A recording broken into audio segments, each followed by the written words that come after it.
যারা যারা ছোটবেলায় এই জিনিসটা খাইছেন আমি বলবো তাদের জীবনের শৈশবটা খুবই মধুর ছিল, খুবই মধুর ছিল, আমার মতো একদম মধুর ছিল। আজকালকার জেনারেশন কিন্তু এই খাবারটার নামও জানে না, এটা খাইতে যে কেমন লাগে সেটাও জানে না।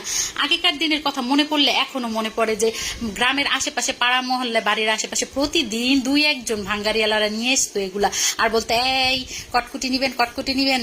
তো মানুষজন কি করতো, ভাঙাচুরা বা বোতল খালি বোতল এগুলা নিয়ে কিন্তু এই কটকুটি কিনতে চলে যায়। তো আবার অনেক সময় যাদের কাছে ভাঙাচুরা না থাকতো তারা কিন্তু টাকা দিয়েও এই জিনিসটা কিনতে পারতো। মানে প্রতিদিন মানুষের এইটা খাওয়া চাই চাই এরকম একটা বিষয় ছিল।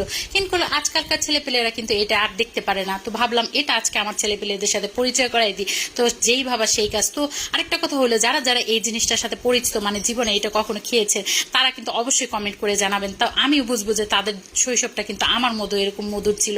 যাই হোক, সেই জন্য কিন্তু আমি একটা পাত্রের মধ্যে প্রথমে 2টা কাগজ দিয়ে আর বেশি পরিমাণ একটু তেল দিয়ে সুন্দর মতো মাখাজাকা করে রেখে দিয়েছি। অবশ্যই ওখানে